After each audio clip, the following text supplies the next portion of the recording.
Welcome to all of you in this video. Today we will discuss about उपपद तत्पुरुष समास। आज हम डिस्कस करेंगे कि तत्पुरुष समास के अंतर्गत उपपद तत्पुरुष समास किसे कहते हैं एवं उपपद तत्पुरुष समास में कौन सा पद इंपॉर्टेंट होता है। तो चूंकि हम जानते हैं कि तत्पुरुष समास में जो द्वितीय अर्थात जो उत्तर पद होता है वह प्रधान होता है, लेकिन उपपद तत्पुरुष समास में जो प्रथम पद होता है वह संज्ञा या कोई ऐसा अव्यय होता है जिसके न रहने से द्वितीय पद का वह रूप नहीं रह जाता है। जिसका प्रथम पद कोई ऐसी संज्ञा या अव्यय होता है जिसके न रहने से उसके द्वितीय पद का कोई भी अर्थ नहीं निकलता है या उसका रूप ही परिवर्तित हो जाता है, अर्थात सेकेंड पद का वह महत्व नहीं रहता है। तो देखेंगे उपपद तत्पुरुष समास के अंतर्गत जो प्रथम पद होता है, जो प्रथम पद अर्थात जो पूर्व पद होता है वह ऐसा अव्यय या ऐसी संज्ञा होती है जिसके न रहने पर उसके द्वितीय पद का वह रूप अर्थात यह रूप नहीं रह जाता है, तो उसे उपपद तत्पुरुष समास कहते हैं।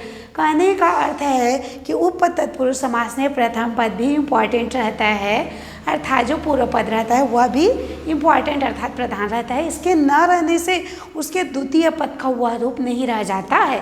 जैसे एग्जाम्पल के लिए हम लोग देखेंगे, एग्जाम्पल के लिए कुंभम करोति इति, जो कुंभ अर्थात घड़ा करता है अर्थात बनाता है, जो घड़ा बनाता है उसको हम लोग बोलते हैं कुंभकार अर्थात घड़ा बनाने वाला। अगर हम यहाँ पर कुंभ को हटा देते हैं, यहाँ पर कुंभ को हटा देंगे तो यहाँ कार स्वतंत्र रूप से अपने आप प्रयुक्त नहीं हो सकता। बोलने का अर्थ है कि कार का हम यूज नहीं कर सकते हैं, यह निरर्थक हो जाएगा। तो इस प्रकार से हमने समझा कि जो फर्स्ट पद होता है, जो प्रथम पद होता है वह उपपद तत्पुरुष समास में प्रथम पद कोई ऐसी संज्ञा या अव्यय होता है जिसके न रहने से उसके द्वितीय पद का वह रूप अर्थात यह रूप नहीं होता है, तो उसे हम उपपद तत्पुरुष समास कहते हैं।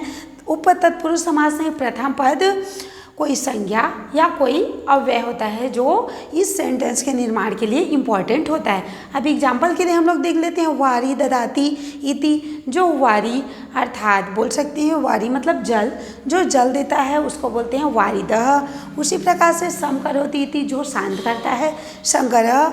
जले जायते इति, जो जल में उत्पन्न होता है उसे जलदम जलजम कहते हैं, जल में उत्पन्न होने वाला, जैसे सीप है या कमल है। उसी प्रकार से सम करोति इति, जो शांत करता है और शंकर भगवान भोलेनाथ हैं। उसी प्रकार से जो वारी अर्थात जल देता है उसको वारिदः बोलते हैं।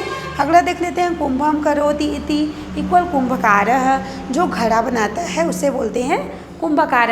इस प्रकार से अगला एग्जाम्पल देख लेते हैं हितम करोति इति, जो हित करता है हितकरः। जलम ददाति इति, जलदः, जो जल देता है। वारी ददाति इति वारिदः।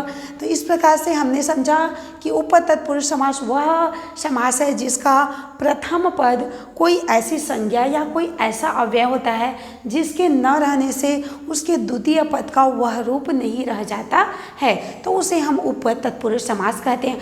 उपपद तत्पुरुष समास के अंतर्गत चूँकि हम जानते हैं कि तत्पुरुष समास में द्वितीय पद प्रधान होता है, लेकिन उपपद तत्पुरुष समास में जितना द्वितीय पद प्रधान होता है उससे कहीं ज़्यादा प्रथम पद भी प्रधान होता है।